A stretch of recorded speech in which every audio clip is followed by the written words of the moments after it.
Bonjour et bienvenue sur Courtier Malin. Dans cette vidéo, nous revenons sur les assurances de prêt. Cependant, nous allons rester succincts et essentiels. Le sujet étant vaste, ça dépend du montant emprunté, de la durée, de votre âge, de votre état de santé. Comme nous avons déjà pu le voir dans nos précédentes vidéos, bien souvent entre deux banques, c'est l'assurance de prêt qui va faire la différence. Elle représente en effet en moyenne 20% du coût de crédit, donc mieux vaut ne pas la négliger. Attention à ne pas regarder que le prix, regardez aussi pourquoi vous êtes à couvert, pourquoi vous êtes assuré, les exclusions, etc.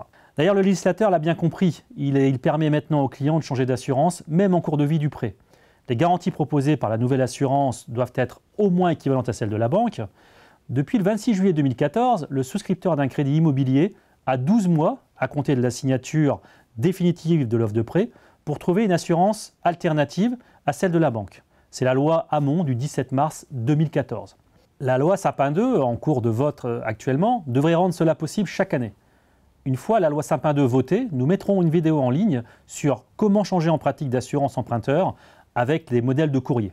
Si l'assurance emprunteur n'est pas légalement obligatoire, toutes les banques prêteuses du marché exigeront que vous en souscriviez une pour vous accorder un prêt immobilier. Grâce à ce contrat, la compagnie d'assurance choisie prendra en charge le remboursement de votre prêt en cas de sinistre, garantissant ainsi à l'établissement prêteur de récupérer le capital emprunté.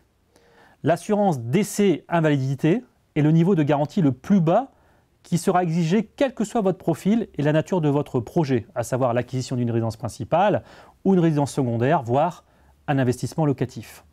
Par ailleurs, la banque pourra demander, en fonction de votre dossier, la souscription d'une ou plusieurs assurances incapacité, IPT, IPP, ITT, nous allons y revenir par la suite. Pour autant, tous les contrats d'assurance ne se valent pas. Conditions de prise en charge, durée de garantie, exclusion, de nombreux points doivent être absolument vérifiés avant de souscrire.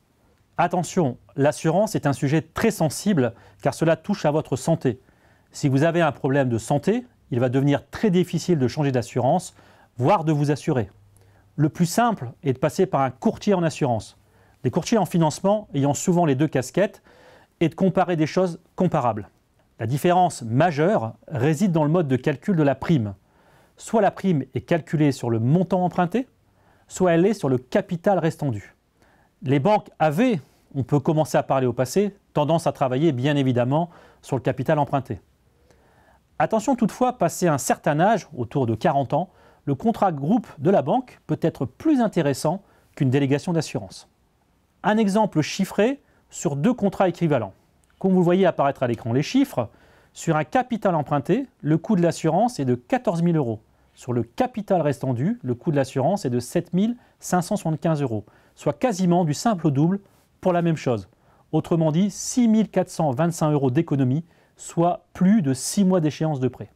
Vous devez être particulièrement attentif aux clauses spécifiques des assurances, comparer et voir si les différences valent l'écart de prix.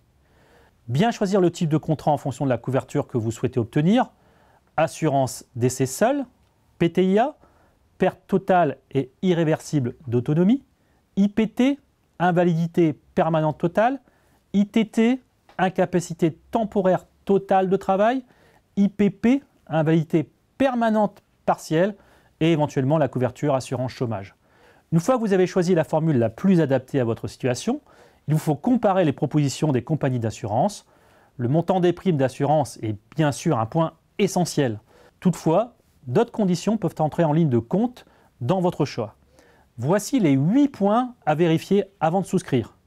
Les tarifs peuvent être différents en fonction de votre situation personnelle. Tabagisme, pratiques sportives à risque, voyage à l'étranger, métiers à risque, les militaires, les gendarmes. Il faut être très attentif au mode de prise en charge en cas d'arrêt de travail. La prise en charge peut être forfaitaire, paiement des mensualités directement à l'organisme prêteur, ou indemnitaire, paiement de la différence entre les ressources habituelles et les indemnités journalières. Bien sûr, la seconde option est beaucoup moins intéressante que la première. Consultez attentivement les conditions générales des contrats qui vous sont proposés. D'autre part, la définition de l'arrêt de travail peut varier. Soit l'assuré ne peut pas exercer sa profession, soit toute profession. Évidemment, la première solution est beaucoup plus sûre et couvre davantage l'assuré puisque les critères sont plus souvent atteints. Vous êtes médecin, vous ne pouvez plus être médecin, mais vous pouvez peut-être être chauffeur de bus. Les couvertures de certaines maladies varient en fonction des compagnies d'assurance. Par exemple, certaines compagnies ne couvrent les atteintes discales, vertébrales, qu'à partir d'un certain nombre de jours d'hospitalisation. En cas d'invalidité permanente totale, la prise en charge peut se faire soit par le paiement des échéances pendant la durée de l'invalidité, soit par le versement d'un capital. La durée de franchise est également variable de 30 à 180 jours. C'est le nombre minimum de jours consécutifs d'arrêt de travail, au-delà duquel une indemnisation est possible. Les frais de dossier, qui ne vous seront pas remboursés en cas de refus de l'organisme prêteur ou d'abandon de l'opération, peuvent varier d'une vingtaine à une cinquantaine d'euros. Le fractionnement également des prix manuels, par trimestre ou par mois, fait parfois l'objet d'un supplément de l'ordre de 2 à 3 euros par mois. Au lieu de payer en annuel, vous payez tous les mois, eh bien vous payez en plus 2 euros ou 3 euros pour cela. Ainsi, le choix peut s'avérer complexe et nécessiter les conseils d'un expert. Un courtier en assurance sera à même de vous orienter au mieux vers le contrat le plus avantageux pour vous. Quand on achète à deux, sa résidence principale, ce qui est bien souvent le cas, se pose aussi la question de qui j'assure et à quelle hauteur. 100% chacun, soit 200% d'assurance, ou 50-50, j'assure monsieur et madame à 50-50, 70-30, etc.